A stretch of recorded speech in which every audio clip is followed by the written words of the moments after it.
نصراوي والعشق لك وحدك يا نصراوي. وصل الأسطورة البرتغالية كريستيانو رونالدو والوفد المرافق له مساء الاثنين إلى مطار الملك خالد الدولي في العاصمة السعودية الرياض عبر طائرة خاصة. ورونالدو انضم إلى الفريق الأول لكرة القدم بنادي النصر في الميركاتو الشتوي الحالي ولمدة موسمين ونصف مقابل 500 مليون يورو أي 2 مليار ريال سعودي.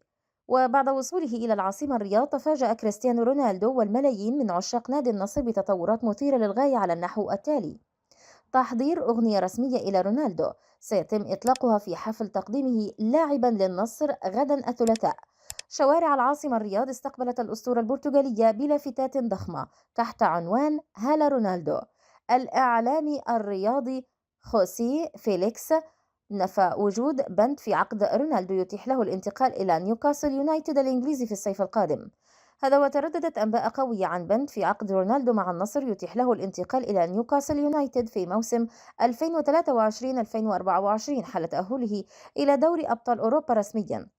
أيضا فاجأت الأرجنتينية جورجينا رودريغز صديقة رونالدو اللاعب برسالة رائعة عبر موقع تبادل الصور انستغرام فور الوصول إلى الرياض قائلة: من عمر 22 عاما قابلت حب حياتي، في تأكيد على مساندة اللاعب في كافة قراراته ومنها الانتقال إلى النصر. على الرغم من منع النصر وسائل الإعلام من تغطية وصول رونالدو إلى العاصمة الرياض، إلا أنه تم تسريب بعض الصور الخاصة للاعب في مطار الملك خالد الدولي.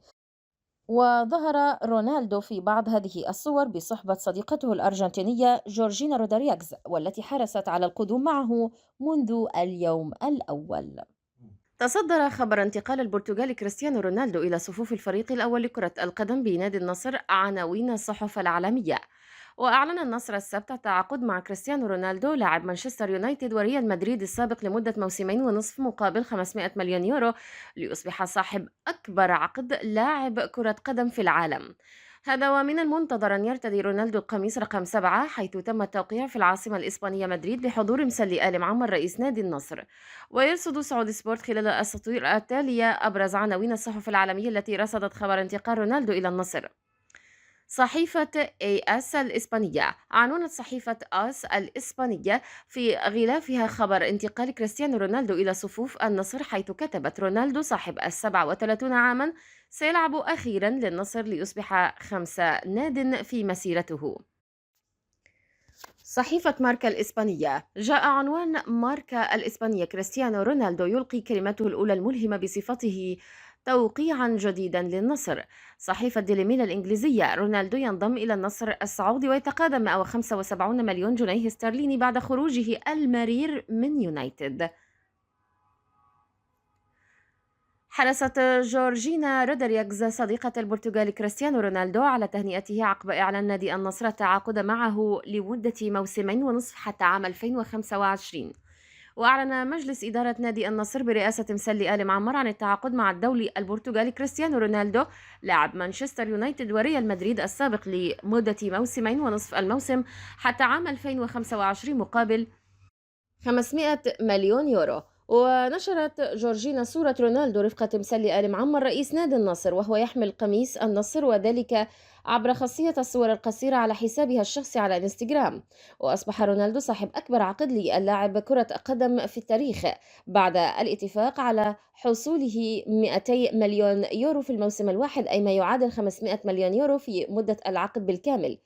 ومن المقرر أن يرتدي رونالدو الرقم 7 مع نادي النصر فيما تمت مراسم توقيع العقد في العاصمة الإسبانية مدريد.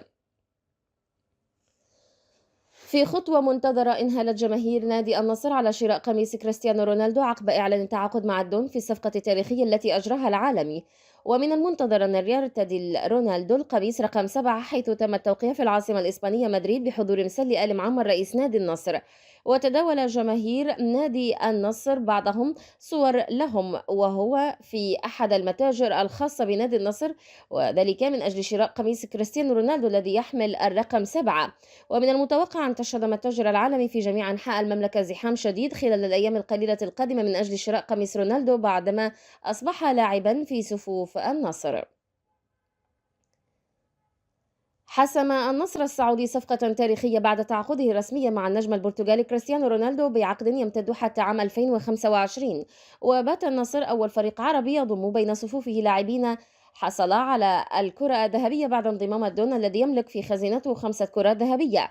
وسيكون كريستيانو ثاني لاعب يمثل النصر وفي جعبته الكرة الذهبية، وذلك بعد الأسطورة البلغارية خريستو ستويتشكوف الذي فاز بها عام 1994 بعد أن قاد منتخب بلاده للحصول على المركز الرابع بمونديال أمريكا. ومثل النجم البلغاري فريق النصر في بطولة كأس الكؤوس الآسيوية ونجح في تسجيل هدف الفوز بمرمى سامسونج الكروي ليقود العالم للحصول على البطولة الآسيوية الأولى في تاريخه عام 1998. كما فاز النصر مع النجم البلغاري بلقب كأس السوبر الآسيوي 1998 على حساب بوهانغ الكوري، ويتأهل كأول ممثل آسيوي في النسخة الأولى لكأس العالم للأندية في البرازيل عام 2000.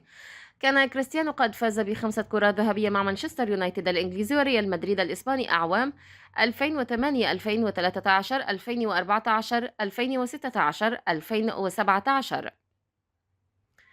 غرد الأمير فيصل بن تركي رئيس النصر السابق عبر حسابه على تويتر: نشكر هذه الدولة العظيمة بقيادة سمو ولي العهد الأمير محمد بن سلمان أن يأتي رونالدو لنادينا الذي أحببته منذ الصغر. وكتب صفوان أسويكت رئيس النصر السابق: أمطار الخير في الرياض جلبت معها أعظم لاعب كرة قدم في العالم العربي، شكرا لكل الأوفياء، شكرا لمسلي آل معمر، شكرا لمحمد الخريجي. وقال صالح أبو نخاع رئيس نادي ضمك السابق الكبير: كريستيانو رونالدو الكبير النصر، ألف مبروك لكل محبي الكرة السعودية ولدوري روشن.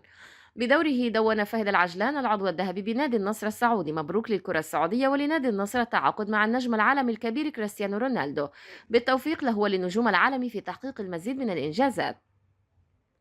وكتب محمد عبد الجواد نجم أهل جدة والمنتخب السعودي السابق: عملها النصر العالمي وتعاقد مع العالمي كريستيانو، مبروك لكل من يتابع الدوري السعودي على المتعة الكروية المنتظرة من هذا النجم الكبير جدا. شكرا للنصر ولمهندس هذه الصفقة، يا عالمي فوق حليك فوق.